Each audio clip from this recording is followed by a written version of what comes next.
Welcome everyone to Planet of NY Sports. Here we talk Yankees, Mets, Giants, Jets, and a little bit of the Knicks and Nets. I'm sorry, Officer Sully. I have seen you in my comments saying, "Oh, you said you would never talk about the Yankees and Mets again," but you mentioned them in the last intro.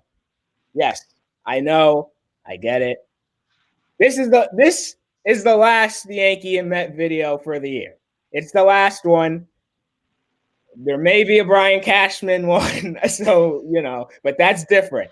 There's not going to be anyone, covering the Yankees in future moves. But today, in terms of the Yankees and the Mets, there were some moves made that I want to talk about and one potential call up. So, real quick here, though, we're going to start talking about the Mets, and that is with Pete Alonso. Roderick, take it away. Okay, so reports came out a while ago during the trade deadline that the Mets were potentially shopping Alonso, and maybe there was some rumors around him and whatnot going to the Brewers or the Cubs. And then recently, this past week, we got news that the Cubs and Brewers were heavily pursuing Alonso. And then I think yesterday we got the news that the Mets are expected to trade Pete Alonso this offseason. Now, first and foremost, what are you doing? Secondly, pay Pete Alonso. But third, why would the Mets trade Alonso? Like, they're obviously not trying to really compete for a championship next year, but still, he's a homegrown player, fan favorite. He produces significantly for you. He's one of the only good players on the team right now who's playing pretty much every game. Why would you end up trading him? Your prospect pool is already decent. Like, I don't get that. And to trade Alonso would be like the fan base would, be in shambles if it isn't already.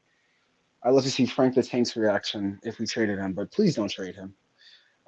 We also DFA'd, or not DFA'd, we waived Carrasco, which thank you. Thank everything. But yeah, that's it for the Mets. Don't trade Alonso, please. Yeah, this did not make a lot of sense to me when I saw this news come out. It really did not make a lot of sense at all. I read it. Roderick sent it to me, and I was like, "Are you serious? You're gonna trade, one of your only, one of the better first basemen in the league, hitting wise, I should say."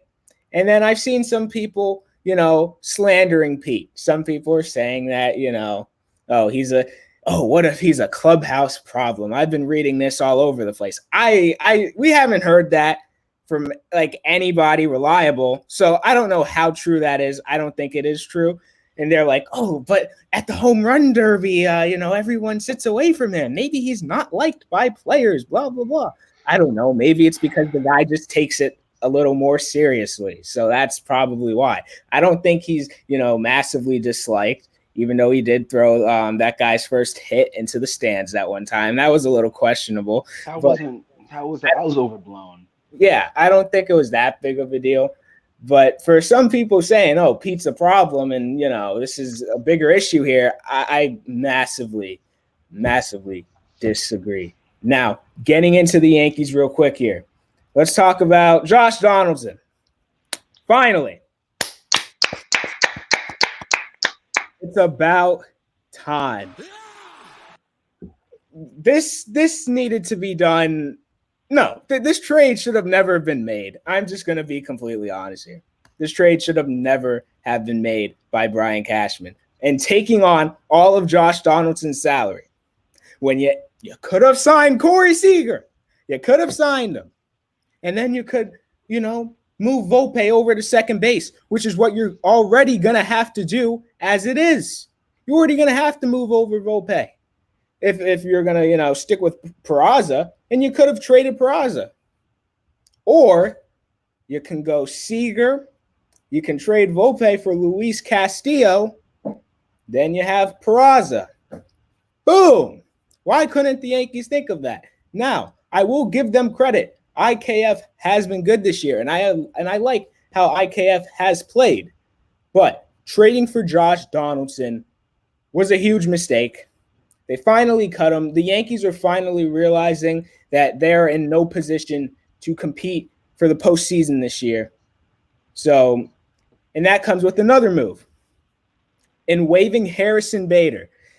This one, I was a little like, oh, I was like, Okay. We all know in the postseason he hit 333.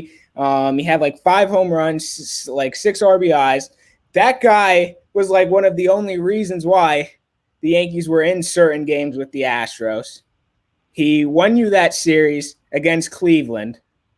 He was great in the postseason. The guy plays his heart out. But this year he hits what, like 241. League average, a little below average at hitting sometimes. The defense, though, we all know about the defense. The defense is good.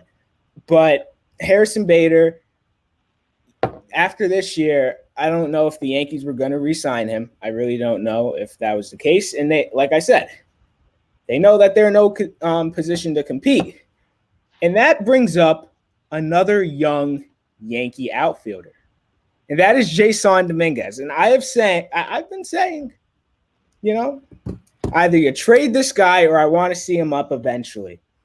Because I remember years ago, they're like, oh, the switch hitting Mike Trout. Oh, blah, blah, blah. This guy's going to be the next GOAT. Blah, blah, blah. The guy hasn't even hit the majors yet. But he has hit very well in AAA when he just got called up to AAA like last week. And apparently, Hal Steinbrenner is involved in discussions to call up Jason Dominguez. Roderick, what do you think about that? Finally, like they've been talking about this dude for what feels like decades at this point. So yeah, the Yankees are sputtering right now. You might as well give the kid a chance and call him up. Yep. Now, Roger, do you have anything else in terms of the Mets or the Yankees, or are you just ready to start football season? Hey, I was thinking about this before this video started. I just gotta say something right quick, man. Look, baseball's done with. All right, Russell said at the beginning, we're not talking baseball anymore. The teams behind Russell, they're about to start playing games. These guys are about to start playing games. The Jets are about to, like, football is back. We're ready to talk football, F baseball for until March. All right, forget about it. Focusing on football now. Let's go. Now, if you can all do me a favor, hit that like button, hit that subscribe button, leave a comment down below. We'll see you all in the next video. We ready, baby. Let's go Giants. In Roderick's case, let's go Vikings. Let's go Jets. We'll see you all. We'll see you all in the next video. Peace.